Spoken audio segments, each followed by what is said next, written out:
May I find out from the sponsor, what is the reason for amending the charter of the SSS? What is the problem and what are we trying to solve, Mr. President? Your Honor, the current problem is that running of the amounts being collected by the SSS, the funds have been reduced drastically by the increase of 1,000 pesos given by the President last year. In addition to that, Mr. President, we want a lot more leverage for the SSS to be able to include OFWs and other folks and to allow it more leeway in making sure that they can act with facility so that in case the funds are being endangered, the SSS board would be able to act with speed, Mr. President, so that there will be no monies lost. In addition to this, they would be also allowed to go into investing the funds for public-private partnerships and for other things, so that there will be more money to allow them to raise the resources of the SSS and extend the life thereof and grant more benefits such as death, maternity, pension, and the like, Your Honor. I've looked at the financial statements of the SSS and it would appear to me that in 2017, didn't they have a net profit, Mr. President? 20.3 billion, Your Honor, in 2017. Yes. When did we apply the 1,000 across-the-board increase, Mr. President? January 2017, Your Honor. So, in spite of the increase in pensions of 1,000 each, they still generated a net profit of 20 plus billion. Is that correct? Yes, Your Honor. And do we expect that they have also a net profit for 2018? 6 months ending June, Your Honor, they generated 2.8 billion, Your Honor. That is correct. And therefore, down from 19 billion last year, Your Honor. And therefore, funds will not be depleted if they had a net profit in 2017 when we applied the 1,000 peso across the board. And as of June this year, they are still having a net profit. Is that correct? Your Honor, it may not have been depleted, but it's dangerously depleted because 2 billion against the loss of 19 billion that they obtained in 2017 for the full year, Your Honor. You can estimate that, say, assuming you divide it by half, that means they are behind by about 8 billion to 9 billion, Your Honor. But they are not in a loss. There is a profit. That's what I'm driving at now, Mr. President. Yes, Your Honor, you're correct. But, and therefore, if there is a net profit, then the fund increases because that money now will go to the reserve fund. The revenues will ultimately be overrun by the constant payment of pensions as people retire and other benefits, Your Honor. And if we do anything about it now, we don't do anything about it now, the fund life will be reduced by 10 years. Originally, it was supposed to last up to 24 years, 2042. Now, it has been reduced by 10 years, Your Honor. So by 2032, it will be totally flatlined, Your Honor.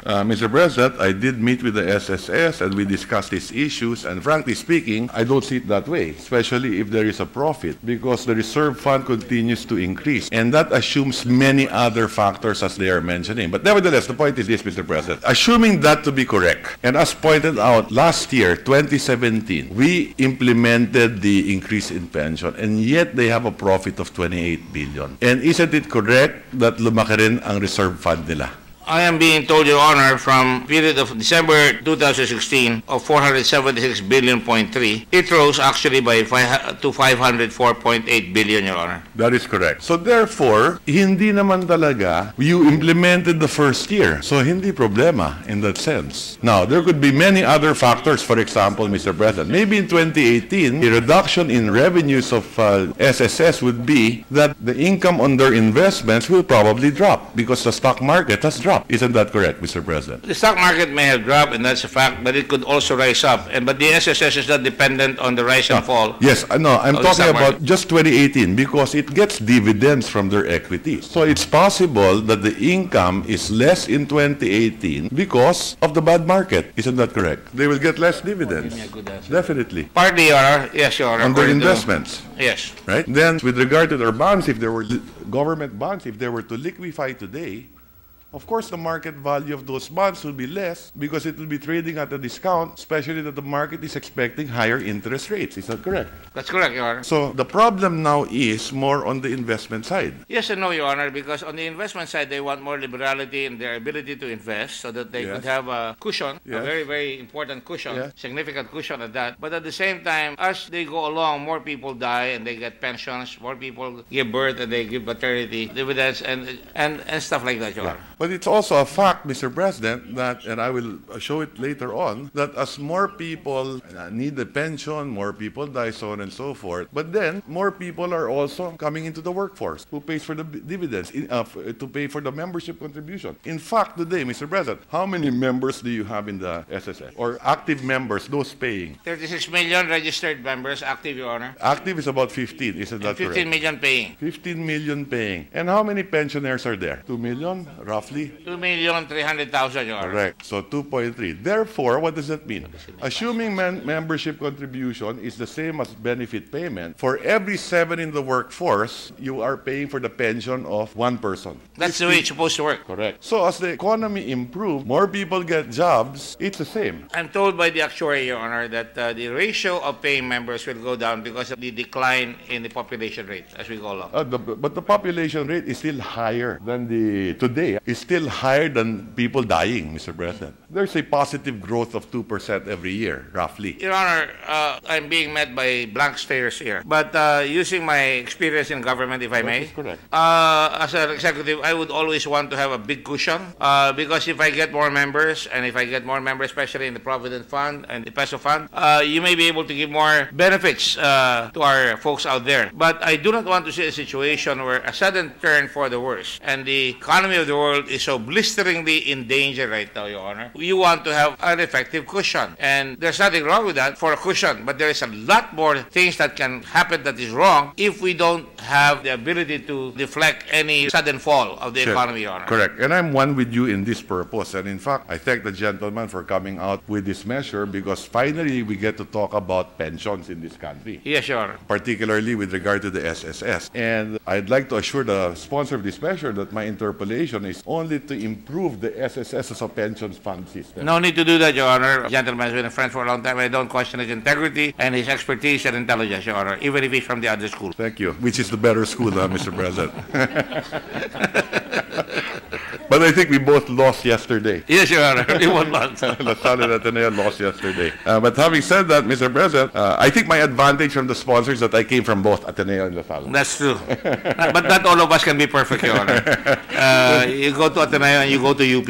I also went to UP, Mr. President. That's good, yeah. Ateneo, LaSalle, and UP.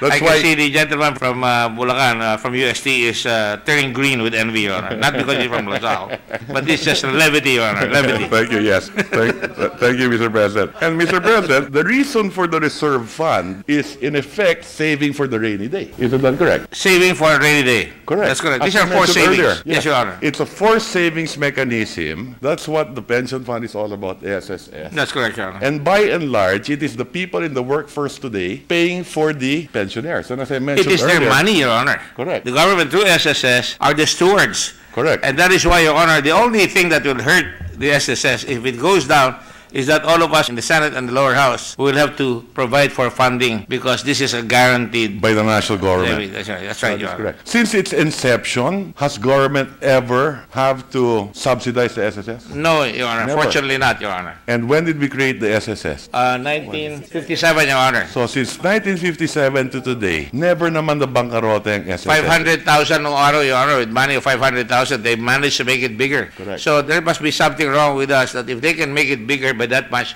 we can even make it dramatically bigger. Yes, and benefit the common man. Mr. President, I will get to that. And isn't the SSS a monopoly? Oh, definitely. It is a monopoly. For all private employees, not the public, Your Honor. Correct, correct. So it's mandated by government. Now, for savings mechanism, it has no competitor. It's mandated by the powers of the state, mandated by law, through the coercive powers of the state, that everyone must contribute, those in the private sector. Your Honor, I'd like to think by way of Philippine standards, but by international standards, we pale by comparison to China, which I believe has a savings rate of 47%. Or for that matter, Singapore, which I think is the highest with 52%, if memory serves correct. And Your Honor, I'd like to see our savings rates go up because that would also improve the investment climate in this country. That is correct. If we do that. Yeah, so the problem there are benefits that yes, we can see. The problem why we have low savings rate is because of low productivity and high inflation. So Yes. if prices of goods profits are too high and 70% of the income of Filipinos goes to food alone, what savings are we talking about, right? Well, Your Honor, first of all, before I answer your question, Your Honor, let me just correct myself. Yes. In Macau, China, their gross savings rate is 65.2%, and gross savings percentage of GDP in 2016 is 48.6%. Yes. And Brunei is 54.1%, but then they're all entirely subsidized in Brunei. Singapore, they have 48.2%. China has 46.4%. Thailand, which used to be our competitor, is 36.4%. Indonesia is 30.3%. India, with a big population, has 30% savings. Malaysia has 28.4%. Japan pales by comparison with China with 26.2%. Yes. Vietnam, 24.9%. Israel, where I came from recently, 24%. And even lowly Cambodia beats us with an 18.7% savings percent rate. The Philippines has 15.9% savings rate, Mr. President. Yes. And like I said, the reason for that is because of bad policies, particularly in agriculture. 70% of the consumption of the average Filipino goes to food alone. Goes to food. So if inflation is high, naturally, more consumption, less saving. Definitely, Your Honor. Okay, now, having said that, Mr. President, my question was this. As designed, and like I said, never pa naman nagbayad ang gobyerno sa SSS. As designed, a social security pension system really is for savings mechanism so that when you grow old and you're no longer as productive, meron kang makukuha. Yes, Your Honor. That's for your senior citizen, yung pension mo. In your golden years. In your golden years. Okay, now. And who pays for that? Essentially, it is the ones in the labor force today. As I mentioned in the Philippine setting, there are 15 million active members paying and 2 million pensionado sa SSS. 7:1 ang ratio. Yes. Right? Okay, now, the reserve fund basically is the fund for the rainy day, as I mentioned earlier. That's correct, Your Honor. Okay? Now, so for as long as membership contribution and expenses more or less are equal, it is sustainable. The reserve fund is invested now, and that reserve fund is just a forced savings for the rainy day. Yes, Your Honor. It is what you might call a responsible way of running the fund. Yes. That you have something for a rainy day. Correct. Correct. Okay. And today, that reserve fund is roughly kulang-kulang 500 billion. That's correct, Your Honor. Okay. And that's how it should work, more or less, no? Yes, now, and that grows because of the investment. Lumalaki din yung reserve fund as you invest it properly. Yes, Your Honor. Okay. But by parity of reasoning, and I'm following your reasoning as well, if let us say people decide we don't want to pay, and anyway we have 500 billion worth of reserve fund, and there are more people paying, and suddenly something happens, there'll be riot, catastrophe, and calamity, Your Honor. No, precisely. That's why you save for the rainy day, and that's what the reserve fund is. And how does that grow naman, aside from the investment? For example, if your contribution is more than the benefits you're paying out, as was the case in 2016, just to put on record, for example, magkano ba yung contributions in 2016? 144 billion, Your Honor. Okay. And magkano naman yung benefit payment noong 2016? 133 billion, Your Honor. Therefore, may 11 billion gap. Tama? Yes, Your Honor. Tama. That 11 billion goes to the reserve fund. That's correct, Your Honor. So, lumalaki yung reserve fund mo. And then, for as long as you invest it properly, at palaki ng palaki yun, but in 2017, Your Honor, it reverted. Just to finish lang, so pag lumalaki na lumalaki yon, then there's enough money, there's a surplus to pay for whatever benefits. Because So like I far. said, today naman, yes, di ba? That's correct, right? Okay, now. In 2016, but not necessarily. In 2017, not that much. But it's beginning to show fatigue, Your Honor. Correct. Which means that the benefits were higher by 11 billion, Your Honor. That is correct. So I'll get to 170 that. over 159. Correct. Okay, now, let's move on, Mr. President, as I mentioned. But still, in 2017, in spite of, because maybe of certain dividends, and that's why in the financial statement, it is service and business income, may profit pa rin. Yes, Your Honor. Okay, so hindi nalulugi. And because of this, I'm saying that I don't think na magkakaproblema ang SSS by 2030. In that sense, no? Now, By having said that, 2030? yes, which they mentioned before that 2032. 2032. Okay? Kasi may profit pa rin. And it really depends on where you invest the money as well, no? Okay. Now, there are many issues, Mr. President. For example, today, as we mentioned earlier, 15 million contribute to SSS. Mandatory contribution. Yes, Your Honor. Now, those SSS members did not go to SSS to contribute. These were salaries withheld. So this is a payroll tax withheld by employers. Is that correct? Yes, Your Honor. And the SSS collects from how many number of employers? 955,000. I think the total universe is 955,000. Yes. But they're collecting probably from only 400,000. Isn't that correct? Well, if you look at the No, situation, just the question first. Just the question. So that 15 million that we're collecting from from members today were not collected from the members but from the establishment. And the number of establishments we're collecting from today is roughly 400,000. Is that correct? Employers are 406 million as of 2017, Your Honor. I'm sorry? Employers are? 406,000, I'm sorry. 400, so like I said, roughly 400,000. So 406,000.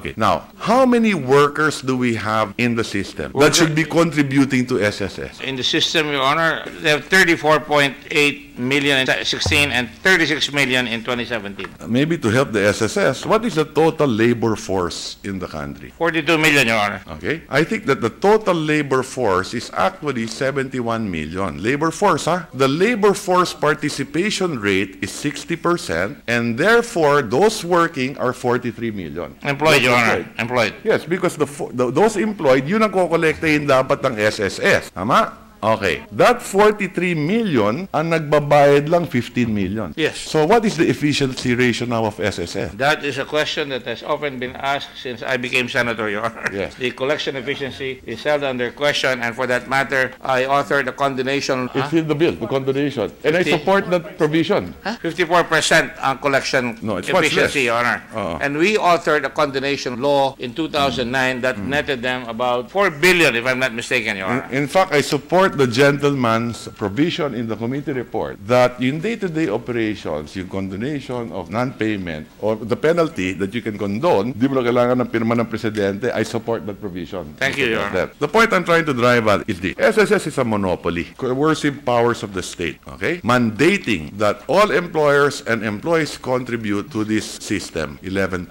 Roughly 8 from employer and 3 from the employee. And we should be collecting from 43 million. Today, they're collecting from 15 million lang. So their efficiency is only roughly 30% in that sense. Very low. Okay. Now, there's a provision here in the committee report that they can raise the rates to whatever they want, walang limit. Isn't that correct? I'm sorry, Your Honor, I got There is a provision in the committee report that they can raise the rate, walang limit, at any limit, without the approval of the president, subject to the board's decision. That's correct, Your Honor. Okay. That's why. Now, my problem with that is this, Mr. President. 30% lang yung efficiency mo. So normally, yun din ang magbabayad ng increase in rate. Yes. Okay? And that's my problem. I think the first thing that SSS has to do is to improve its efficiency in collecting. Kasi 30% lang sila eh. That is correct, Your Honor. And the efficiency has got to be dramatically increased before they even increase the rate. Correct, correct. That's If the I were point. running the SSS, Correct. I would demand that of all my employees Correct. in the SSS, but Correct. I'm not the one running. Correct. Now, I don't fault the gentleman, but in the committee report, there's nothing here that I see that will improve the efficiency. Now, I do have some proposals, but I'm sure that they will be, at the moment, maybe not acceptable. But just to put on record, Mr. President, if you're a businessman today, ikaw ang nagbabayad sa SSS, I will withhold from my employee, meron din ako mag-ibabayad din na counterpart, and every month, I pay SSS, BIR, PhilHealth, tatlo-tatlong cheque. Why not one, katulad sa Singapore? Let's say, who has the most police power that can go to a company to say, you pay your taxes, you pay your pag-ibig, you pay your PhilHealth, you pay your SSS? BIR.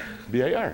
Okay? So, why not just pay one entity, walang hassle pa sa negosyante, walang red tape, One-stop shop. one-stop shop, and then the BIR now pays PhilHealth, Pag-ibig, SSS. Hindi ba ease of doing business din yun? I would not oppose that, Your Honor. Okay. So, thank you for that, and I appreciate that the gentleman agrees with that. And also, Your Honor, there would be limitations imposed by the SSS if they start collecting higher rates, up to a ceiling of 21.6% according to them, Your Honor. And why is it 21%, Mr. President? Similar to GSIS, Your Honor. But nowhere is that in their charter. No, Your Honor, but that's Okay. why the But can you doctrine- imagine if we ask employers and employees to pay 21%? Oh, there'll be you and outright. Correct. Okay. And with government, it's not a problem. But in the private sector, it will cost the rates of doing business. At the same time, labor magagalit yan. And we will have a problem attracting foreign investments also. Correct. And labor Domestic magagalit din yan. Kasi their paycheck now, ang laki ng bawas. Yung binawas mo sa corporate income tax, babawiin mo naman ngayon dito sa SS. That's correct. And that's why I'm looking at this bill. I'm glad you are, Your Honor. Thank you very much. So having said that, if 43 million ang total universe of who should be the members of SSS, how many employers are there? Kanina, 15 million is about 406,000 employers. The total universe, if I'm not mistaken, is roughly 970,000. 964,000. Yeah, mga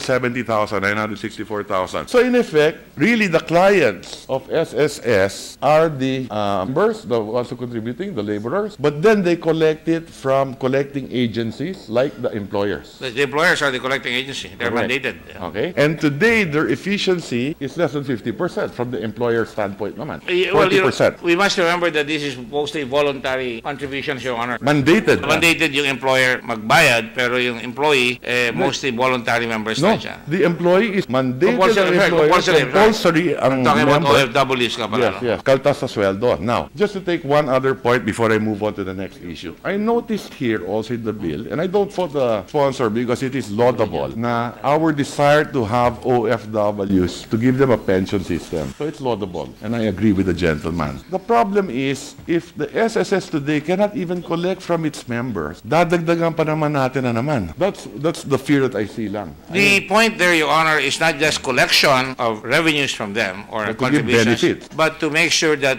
these people who leave their families, when they go get older, we are taking care of them like a good father of a family. Correct. I agree with you, and I think that's laudable. So Yes. it's not just selfishness on the part of SSS. We're trying to spread the envelope of, or rather the blanket of protection, Correct. social protection, Correct. to our people. Your Honor. Yes, I agree, Mr. President. My problem is the inefficiency of SSS to begin with. I mean, kung today, hirap na sila mangolekta, and we're mandating another group to pay. So that's the only manifestation I wanted to make. Those are empirical data, Your Honor. Cannot be denied. So it really reflects on our love of country, our patriotism, that our love of our fellow man.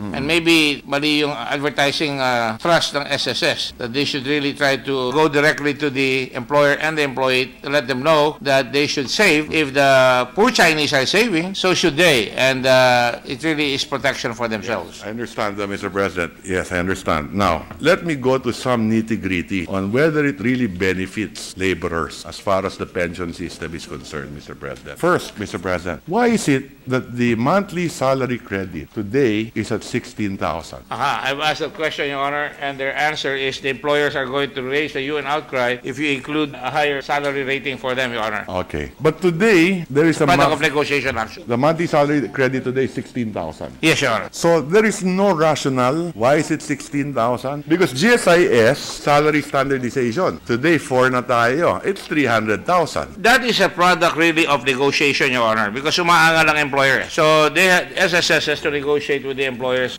confederation, and the parties involved, Your Honor. But take a look at this. I'm not trying to disrupt the thinking of the gentleman. For example, the total amount of contributions of Juan Felisa and Fortunato Porca totals 37,000. She's a widow, previous occupation as factory worker, and member since June 1960. And the total cash benefits received as of August 2016 is 961,510 pesos and 32 centavos, Your Honor. Yes, that's one side of the picture. Yes, Your Honor. That's the benefit. The other side is the contribution. Yes, of course. So, it's possible that, assuming, so 961,000 yan, it's possible that the husband contributed a big amount. And over time, if you compute it, magkano lang naman yung rate of return na binigay? Okay? I will get to that, Mr. President, in a while. Di ba mukhang malaki yan? 37,000 ang pinasok niya, nakuha niya, total cash benefits received is 961,510. Yeah. She is the exception to the rule, Mr. President, because in the first place, her age is 83. Now, the average age in the actuarial of SSS or in our PSA, and that's how we compute the actuarials to begin with, is number one, what is the average age that a woman will die in the Philippines based on PSA? Actually, I'm being told that this is really a good example because they get 25 years of extra for survivorship. But that's only one of side issue yan, Mr. President. Ulitin ko lang, ha? What is the average age today that a female will die in the Philippines? That's how you compute the actuarials, eh? Ang actual ng SSS is 77 years. Okay. Sa SSS. SSS. Okay, but in the Philippine context, PSA is, what is the age? I'm going to have to get the figure from... Babae, 72 if I'm not mistaken. 72. Yes. 72. Pag lalaki naman, ano ang average age? Mas mababa. They say 66. 66. So the average Filipino, 68, 69, 50-50. Lalaki, babae, more or less. No, mas mataas ang babae, Your Honor. 51-49. Yes, yes. Yeah, by 1%. So 69, lagay na natin. 70. The average Filipino will live up to 70. Yes, Your Honor. So anything above that is an outlier. Like this case, 83. Yes. In effect, in the actuarial, you paid 13 years. Dagdag yun sa kanya. 13 years Yes. more. Okay, now. May survivorship yan po, ha? Correct. But you know, they keep on mentioning survivorship, and I know that's in the charter. Of the 2 million, ilan ba yung survivorship? 800,000 pesos, Your Honor. So 40%. 40%, yes. Okay. Pero, may ano rin yan, di ba? Pag nag-asawa ulit, wala na yan. Yes, Your Honor.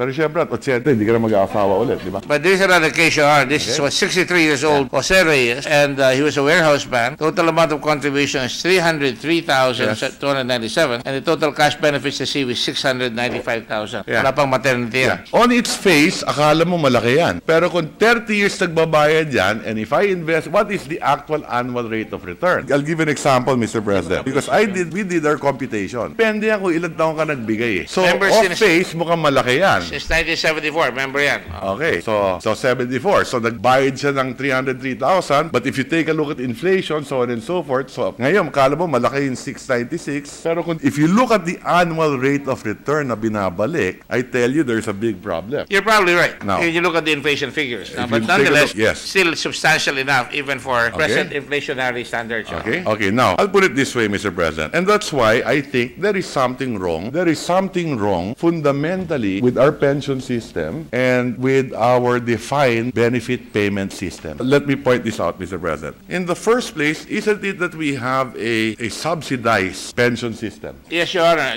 Everybody subsidizes one another practically. Okay. Therefore, yung nagbabayad ng monthly salary credit na 16,000 is the highest in SSS. Is that correct? Yes, Your Honor. Okay. Sa gobyerno, anong salary grade yung 16,000? I'm not too familiar with the civil service. If I'm not mistaken, 8? Yung sweldo ba ng... 8, Your Honor. Yung sweldo 16,000, hindi ba parang... I think my driver gets that amount, if not a little more. I think our drivers get a little more. Correct. And our drivers under that system are the ones subsidizing everyone below. Well, that is the nature of the beast, Your Honor. Everybody, okay. it's just like bayanihan. Everybody carries a house. Yeah. Okay, so it is the driver that carries the house in this case. Not necessarily. Yes, because no one pays beyond the salary monthly credit of 16,000. Well, the logic is there, but certainly I'm not ready to concede that it's only the drivers that carry the load. They probably carry a little bit more of the load than the ordinary. Okay, first let's say it this way. The monthly salary credit is in between 1,000 and 16,000. Is that correct? Yes, Your Honor. So, and if you're contributing 15,000, 14,000, 13,000, you're subsidizing everyone below you. Well, Your Honor,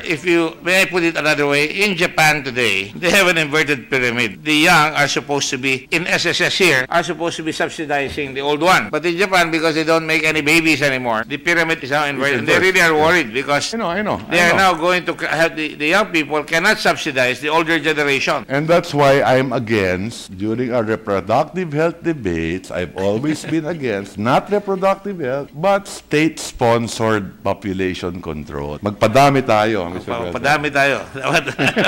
The cross-subsidy principle, say it this way, the rich subsidizes the poor. I agree with that. The healthy subsidizes the weak. Correct. I agree with that. And I have no problem with that. The old. Yes, I have no problem with that. What I'm saying is that the structure of the SSS is such, unlike the GSIS, 300,000, ang monthly salary credit on top. Sweldo ng Pangulo yun eh. Yes. Diba? Okay. Dito naman, 16,000, katumbas ng driver, he is the one paying the highest rate. He's subsidizing everyone below him. By a few percentage points, perhaps, Your Honor. Yeah. But no one again... Hindi naman mabigat. Hindi naman ganun kabigat. Pero... let me explain to you now. Let's go now to the computation, Mr. Yes, President. Your Honor. Okay. I have noticed that the bigger you pay, the longer you pay, the less you get back in return. That would appear to be in whatever statistics have been presented, Your Honor. And I agree with you on that one. Okay. And therefore, shouldn't we reform the SSS to address this issue? We can, but the reformation will obviously intrude into the cross-subsidy system because without them, the cross-subsidy system will not be as effective as it should. I don't think so, Mr. Because President. ilan lang yung 16,000 na... Because all I'm... No, the 16, hindi ilan yun. Majority na nagbabayad sa SSS, nandun na sa 16,000. Dahil yung sweldo tumataas eh. 4 million. 16,000, yes, Your Honor. Majority. I think that is the mean. 26% of the paying is in the 16,000 It's in the 16,000. 26%. Isn't it the mean? Most of the yung nagbabayad na sa 16,000? It's the mode. Okay, now, having said that, Mr. President, okay, let me give you, for example, no? The gentleman agreed. Saan ka naman nakakita ng sitwasyon? The more I pay, the longer I pay, the less I get back in return. Did we address that, Mr. President? Well, that is precisely why I define the cross-subsidy principle, Your Honor. The longer person who contributes will have to subsidize those who will die Siguro. earlier, Your Honor. That's precisely why... Hindi magagawa eh. Hindi mag-work eh. No, I think it can. then if you had a different system? And couldn't that be part of the explanation also why mababang efficiency ng SSS? Because it would appear to be totally unfair. Think about it. The more I pay, the longer I pay, the less I get back. Parang may sobrang unfair naman yan. Yeah, and then, the maximum is sweldo ng driver. We are conscientized, Your Honor. This distortion, There seems to be a there's a big distortion distortion. indeed. Yeah. For example, the distortion in returns caused by the minimum pension of 2,200 for 10 years. Correct? That's part And of it. 3,400 in 20 years. Correct. The So distortion it is is caused the also by entire- 40% Yeah. minimum replacement ratio. Correct. You know, kami, we computed it eh. If I paid for 25 years, I only get back a rate of return of 3.38%. If I only paid 10 years at the lowest rate, 1,000, I get back 30%. So if I were a self-employed, I'll know how to game the system based on the data that we have. And that's probably one of the reasons why very inefficient ang SSS, because it doesn't make sense. You could game the system in effect, di ba? You know, we have many kinds of pensions incidentally. By law. So we can Aside from SSS, in the GAA, we have pensions for senior citizens who didn't contribute anything. So that's where I think the subsidy should come in. We are all victims of the past law, and I'm glad that the gentleman from Batangas is raising these points. It doesn't mean that we cannot increase it. So we can increase it, Your Honor. What Because I'm that is saying- by the yes. previous law, Yes. made in 1957. Correct. And that's why I'm saying that aside from the monthly salary credit, there seems to be something fundamentally wrong with the equation with regard to the defined benefits. Isn't the SSS a defined benefit system? Yes, yes, yes. So, linagay sa batas yung equation kung paano mo babayaran. That's correct, Your Honor. It has nothing to do with merit. It has nothing to do with the reality of the situation. Oo. It has nothing to do with merit. Hindi ba dapat ang pension system, the more I put back, the longer I put back, the more I get in return? That is a different principle that is more seen in the Provident Fund. But this is not the Provident Fund, Mr. No, I President. understand. I'm talking about fairness lang, Mr. President. Okay. I will join you then. Yes, it is fairer. It sounds correct. The more I put back, the longer I put back, the more I get back in return. That's correct, Your Honor. Rather than the situation today, the more I put back, the longer I put back, the more lugi ako. Yes, at the moment in time. I wouldn't put it in those words, but yes, that's a fact. In fact, below inflation rate. And because of that, many hindi magko-contribute. We'll find the way to, I could design something to game the system. I'll pay low for 7 years or 8.5 years. The last 36 months, bayad ako 16,000. Ang laki ng kikitain ko. I'm sorry. I'm thoroughly confused by the babble of voices I'm getting from the Okay, sideline. diba? A minimum payment period, 10 years. Understanding the system, how it works today. I can pay at 1,000 lang for 8.5 years or 7.5 years. And then I pay 16,000 monthly salary credit for 36 months. Ang laki ng kikitain ko. Isn't that correct? I already said that. Correct, diba? There's We something can wrong. remove the distortion in this law now, Your Honor. But my appreciation... Increasing the minimum salary credit from 1,000 to 8,500. Okay, now, even if we increase now the monthly salary credit, if we don't touch the equation on the benefit payment, ganun pa rin ang mangyayari. So we will not solve any problem. The reason for this, Your Honor, is it is inevitable that there will have to be a minimum. The people who are in the lower end of the ladder, they have to pay a minimum. Now, I agree. I have no problem with that. Still, the point is, let's say I design it another way around. Let's say it's a provident fund. I could put in the law, I could design a situation wherein it's fairer. The more I put in, the longer I put in, the more I get back in return. I will not object to that. Yeah. And then you can charge a fee for the operations of the SSS, and you can charge a fee to pay for the Yes. smaller guy. That can be done. Unfortunately, the philosophy that we have with the SSS salary system right now is the cross-subsidy principle. Correct. That's why if the Senate is willing to go by the principle of the more and longer I pay, the more I should get. That is the system in another regime called the Provident Fund. Correct. Now, Defined I'm- contribution. Correct. Yun. Defined contribution from a vis-a-vis a Walang subsidy yun. defined... Walang subsidy yun, Your Honor. So, yun. But I could still design a subsidy for that. In fact, the SSS has that right now. They have a provident fund where any extra above your, pero- basta wag lang 100,000, they will cover. No, I'm familiar with that, Mr. President. Yes, I know. But All I'm saying is that, Mr. President, there is something structurally flawed in the system. Yes. Okay? And I'm just proposing that we could take a look at other models, and I'm sure the gentleman agrees that the fairer system is a provident fund, and you could still do a cross-subsidy in a provident fund, if that is our objective, Mr. President. That's all I'm saying, Mr. President, to make the system fairer. well, Your Honor, Senator Dillon had a proposal, and I'll read it. We parsed it, and we came out with this proposal to establish a provident fund, and we're calling it provident fund na, for the members, which will consist of voluntary, wala na yung voluntary, magiging contributions, magiging mandatory na, of employers and or employees, self-employed and voluntary members, and their earnings for the payment to such members or their beneficiaries or of the benefits provided for under this act,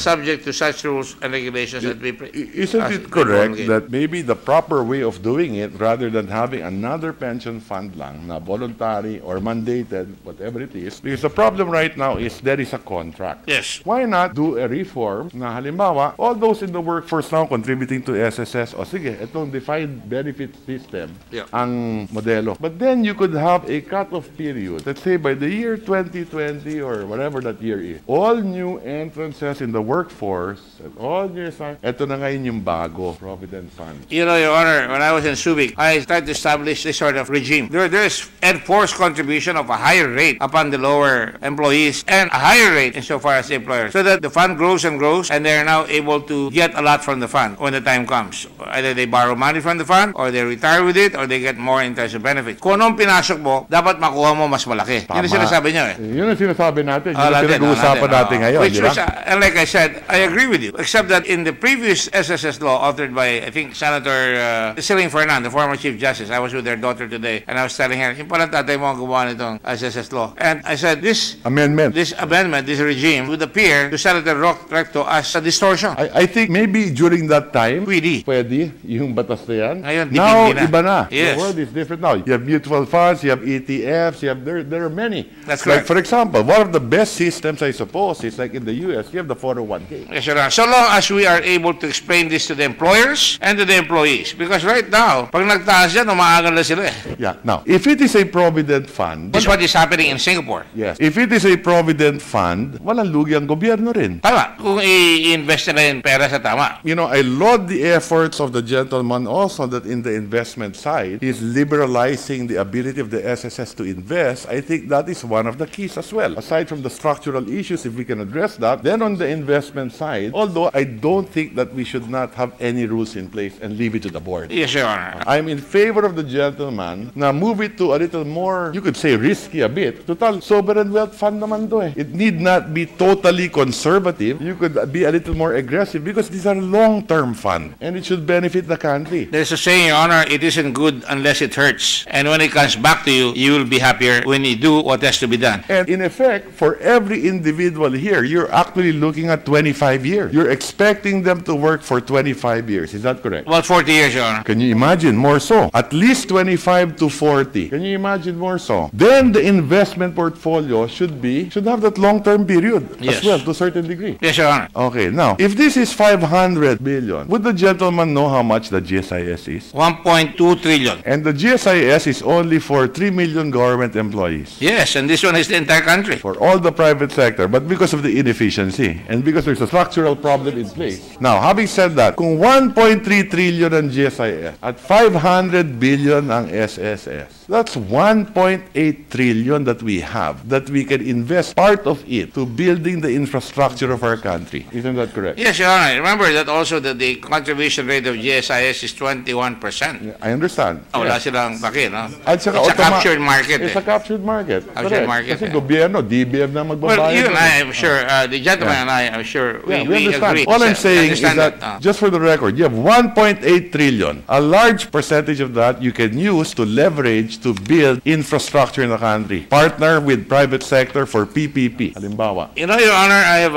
Because in many jurisdictions abroad, sovereign wealth funds such as this, pension fund, own the infrastructure, many good investments, infrastructure. Let's say Singapore, they own the telecom. In fact, part of Globe is owned by Singapore pension funds. Yes, Your Honor. Okay, so on and so forth. So tayo naman, bakit hindi natin gamitin yan for that purpose? Because hindi pa ako ginagawa, maaray na yung tao. Pero kung tunay ang Pangulo, tunay ang tayong lahat, at sabihin natin, kailangan natin gawin yan, kung gusto natin umunlad, katulad nga na nangyari dyan sa VAT, nagkaroon na maraming pera ang gobyerno, pero ngayon, sumobra na mata, lumampas sa buwan yung train, no? Yan ang problema ngayon. Yeah, but remember, we can put that in the committee report. In fact, the gentleman supported my proposal and included it already here. Yes, yes. To a certain degree. Although, wala pa tayong percentages sa pinag-uusapan dito. Halimbawa, I'll give you an example. Why can't SSS, GSIS own part of our airport? That is a suggestion. Or halimbawa, yung toll roads natin. Yes, that is Can a you suggestion. imagine? Malaking kinikita yan. Bakit lahat ng negosyanteng ito doon nag-i-invest? Kasi kumikita. So why can't we use our pension funds to invest in this? That is a proposal, Your Honor. And at the same time, every laborer or private sector worker or government employee, knowing dadaan siya sa toll road, mabigat yung toll, pero alam niya, babalik sa kanya sa pension niya pagdating ng panahon. You know, Your Honor, I've served as an executive for a long time. I charge garbage fees. Initially, there was a complaint. But when they saw it was being collected, they were very happy. In fact, they saw new trucks, they saw... And, Your Honor, in all these instances... In my case, I'm not talking about increasing it. I'm just talking about the investment side. Yeah, well, we're already there. But you see, ako, ang feeling ko, what you put in is what you get back. And if you put in peanuts, you get monkeys. Sabi nga, that's actually the saying. You don't get anything much, no? Yeah. So, I'm with the gentleman from Batangas. Okay, so finally, just for the record, alam mo, parang marketing din yan. Ha? Ilang tulad na may Jollibee na naman. So ito naman, 100 araw na lang, may bagong toll road na naman. Made by Filipinos, financed by Filipinos, for our pensioners. Parang ganon. Ha? So, imbes na kung saan-saan natin inalagay yung pera. You know, Your Honor, if you look at the bill, I put in my philosophy of work, save, invest, prosper. Correct. I tell that everywhere. I give money. Next week, I'll be going to Biliran. We'll give them 10,000 or 8,000. In Marawi, we gave 10,000. Every week, halos. Okay. Yung mga tamaasan. And I always say, work, save, invest, prosper. Yung isabong. Correct. Lagay niyo sa negosyo. So, halimbawa, itong SSS, so you roughly have about 450 to 500 billion in investable funds. Magkano return ngayon nila? According to my staff, and she's not an actuary, but she confirmed it from the actual actuary, it's 6%, Your Honor. 6%. Okay, so 6%. Mga taga-Sambeda, mahilig magpayabang sa akin eh. Pero it's okay lang ho. Presidente Kung naman tamang taga-Sambeda. inflation rate na 6.4, di lugi. Okay. Okay. Lugi. Okay ang punto ko. Taga-Sambeda kaya lugi. Okay, now, pagka mga the likes of, let's say, Manny Villar's company, yung Vista Land and the like, Okay, number from 2 1 sila year, pinakamayaman. from 1.5 billion to $5 billion. Huh? Or let's say, Ayala, magkano kinita? San Miguel, magkano kinita? So on and so forth. Yes. So Why should they be the only ones rich? Correct. Why not our the Filipino- pensioners if we invest this money properly? Yes, Your Honor. Okay. So at the appropriate time, we will also make certain amendments on this particular provision. In the meantime, if I may request the gentleman, because we'll be hosting the... I know, and I appreciate that they've given us Thank time. Well, even though this has been going on for a long time, the longer it gets as old wine, it gets better, it gets sweeter. Thank you, Mr. President. And But, that's coming from an enlightened senator, Your Honor. Thank I you don't very mind the interpellation so long as it benefits the people.